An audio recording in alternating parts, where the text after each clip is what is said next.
convocation aujourd'hui, c'est pour nous parler sous question sanctionner internationale en façon pour nous dire qui côté parquet aillé dans le cadre suivi qui vous fait dans le cadre de cela. Alors, comme nous que parlant des sanctionnés, il y a lieu de distinguer deux régimes. Il y a le régime des sanctionnés multilatéraux, c'est-à-dire des ressortissants haïtiens qui sont sanctionnés dans le cadre de la résolution des Nations Unies, de la résolution du Conseil de sécurité des Nations Unies. Et il y a les sanctionnés bilatéraux, c'est-à-dire des ressortissants haïtiens qui sont sanctionnés par des États, je dirais, des États frères. C'est le cas par exemple pour les États-Unis, le Canada, la République dominicaine, qui ont sanctionné des ressortissants haïtiens.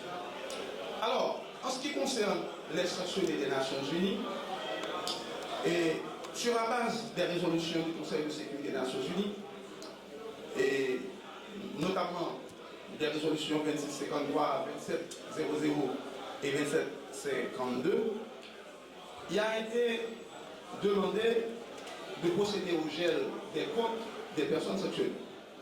Alors, il faut dire que l'État haïtien, en tant que membre fondateur des Nations Unies, une résolution du Conseil de sécurité des Nations Unies s'oppose à l'État haïtien.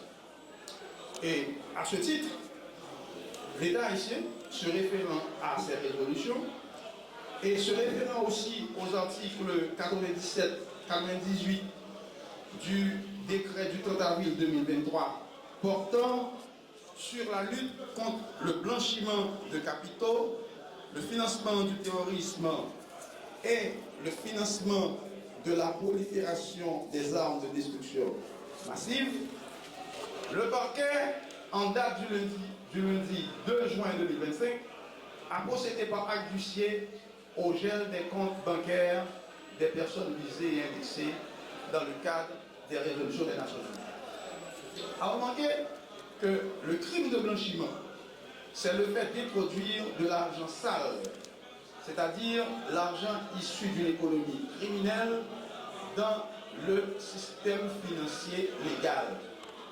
Alors, de quoi il s'agit? Il s'agit de l'argent qui aurait été accumulé dans le trafic de drogue, dans le trafic d'êtres humains, dans le trafic d'organes, dans le kidnapping, dans le racket, dans des activités d'extorsion et aussi d'argent qui aurait accumulé dans le trafic illicite d'armes à feu et de munitions. Donc, en fait, le grand public doit retenir que quand on parle de blanchiment, il s'agit de fonds qui ont été accumulés dans des activités illicites et qui, par des moyens détournés, sont entrés dans le système financier légal. Alors, dans cette même perspective,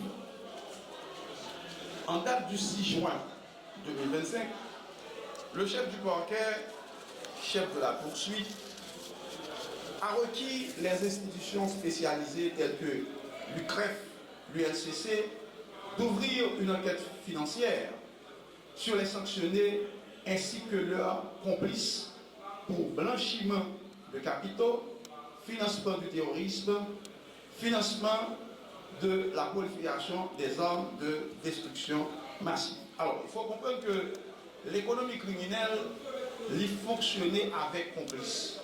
Il faut se dire, tout l'argent kidnapping que M.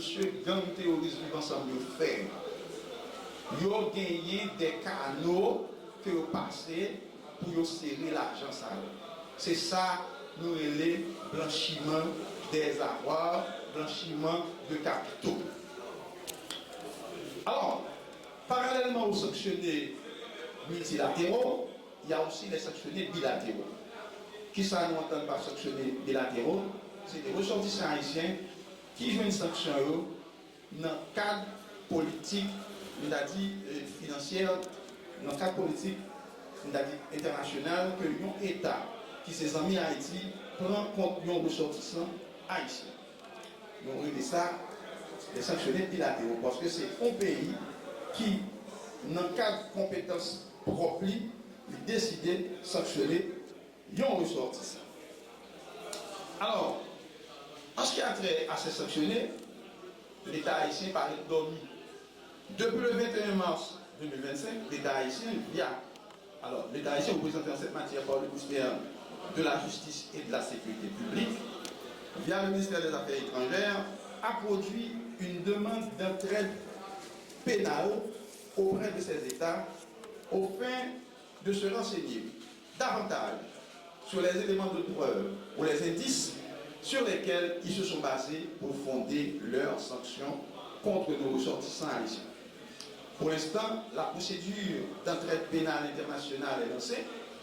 L'État haïtien attend avec impatience la réponse face à cette entraide pénale concernant ces sécurités. Alors, nous autres, parquets, nous avons été instruits de prendre toutes les mesures généralement quelconques pour que peuple haïtien qui est victime depuis plusieurs années de extorsion, de kidnapping, de déplacement forcé à cause de gangs armés, de groupes terroristes vivant ensemble, gens qui déplacent qui étaient cailloux, gens qui perdent business, gens qui perdent famille, par qu'un Port-au-Prince.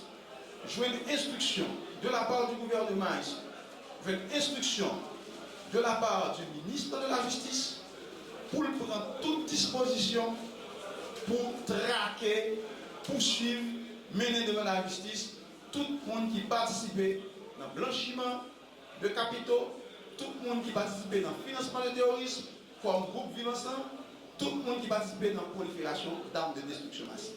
En résumé, qui ça nous doit retenir?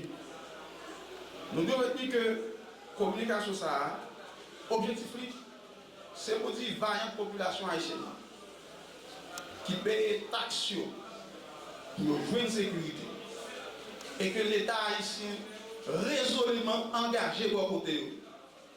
Et pour ça, il a instruit par quelqu'un m'a dirigé pour prendre toute disposition pour traquer, traîner devant la justice tout le monde qui participait, ni de près, ni de loin, dans le financement terrorisme, dans le blanchiment des avoirs et prolifération des armes d'exclusion.